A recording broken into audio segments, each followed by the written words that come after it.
தெரியுதுங்களா? இப்போ நம்ம ஒரு ஸ்டார் ஹோட்டலில் தங்கியிருக்கோம், சரிங்களா? இங்கே தங்கியிருக்க ஸ்டார் ஹோட்டலில் எந்த மாதிரி எனர்ஜி இருக்குது அப்படிங்கிறத தெரிஞ்சுக்கலாம்.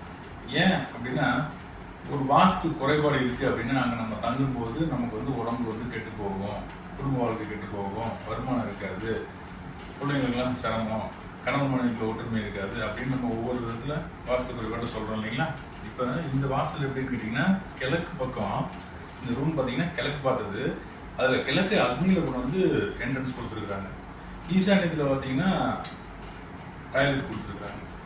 இப்போ இந்த இடம் அமைப்பெல்லாம் என்ன ஆகும் கேட்டிங்கன்னா, நெகட்டிவ் வைப்ரேஷன் கிரியேட் ஆகிடும்.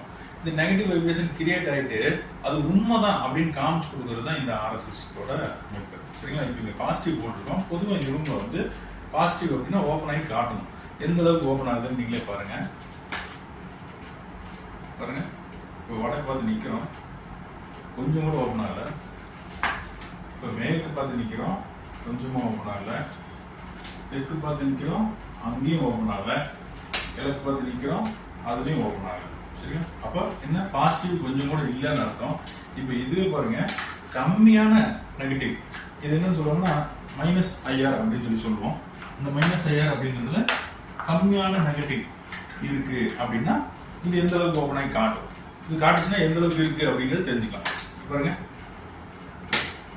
ஃபுல்லா இருக்கு பாருங்க, ஃபுல்லா எந்த பக்கம் நின்னாலும் மைனஸ் எனர்ஜி அப்படிங்கிறது ஃபுல்லாகவே இருக்கு. சரி, இது அதிகப்படியான நெகட்டிவ் இருக்கா அப்படின்னு சொல்லி பார்க்கலாம். இது என்னன்னா -UV DPUV அப்படிங்கிறதுல பார்த்து தெரிஞ்சுக்கலாம். இப்போ நம்ம -UV தான் போட்டிருக்கோம்.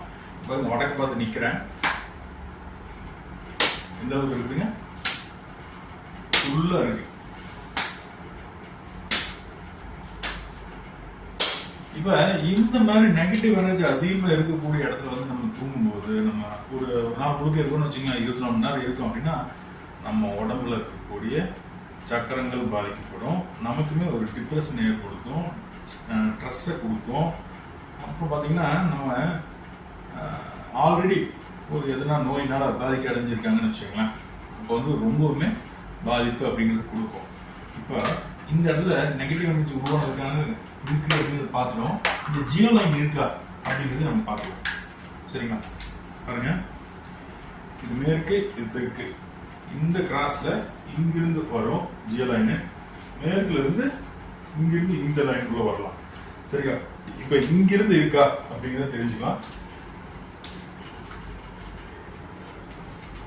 பாருங்க, ஓப்பனை காட்டுது.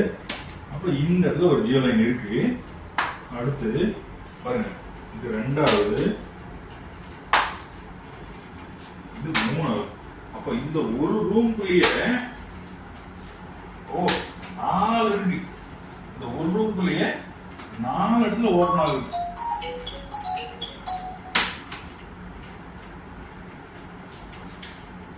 இந்த ஒரு இடத்துலயே பாருங்க, இங்க ஒன்று ஓப்பன் ஆகுது, இங்க ஒன்று ஓப்பன் ஆகுது,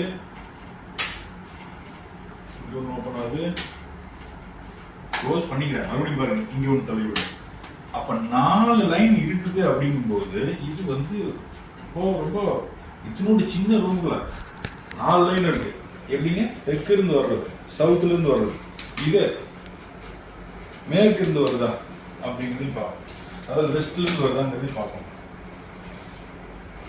வருது பாருங்க, இங்க ஓப்பன் ஆகி காட்டுது பாத்தீங்களா? இது 1,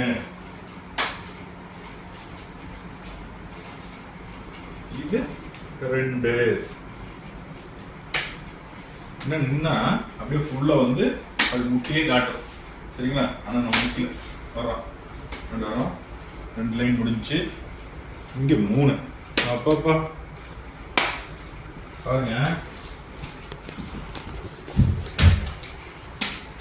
பாருங்க, மீண்டும் தெரியுதுங்களா?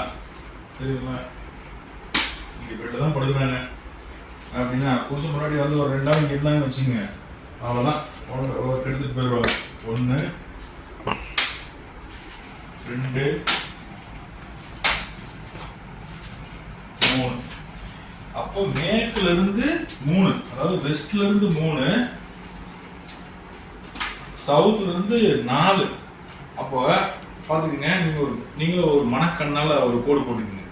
இப்படி ஒரு 4 கோடு, அந்த 4 கோட்டில் இந்த பக்கம் இருந்து ஒரு 3 கோடு. அப்போ எத்தனை மிட் பாயிண்ட் ஆகும்? 1 2 3 6 12 மிட் பாயிண்ட் இங்கே உருவாகுது.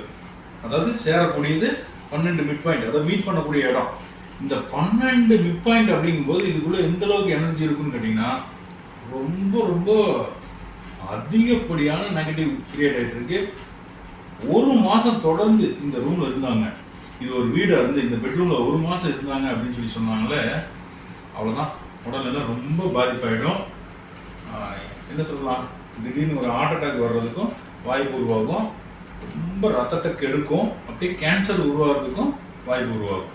இந்த நோயாளிகள் இருக்கக்கூடிய வீட்டில் எல்லாமே இதுதாங்க மெயின் பிரச்சனை. நிறைய பேருக்கு தெரியறதே இல்லை. வீடெல்லாம் பெருசாக கட்டிடுவாங்க. இப்படி சும்மா அப்படியே காட்டுங்க, பாருங்க, அப்படி காட்டுங்க, இந்த ரூம்லாம் எப்படி இருக்குன்னு. ஏசி சும்மா ஜம்முன்னு இருக்கு, சோஃபா பெட்டு அது இதுன்னு பயங்கரமா இருக்கு.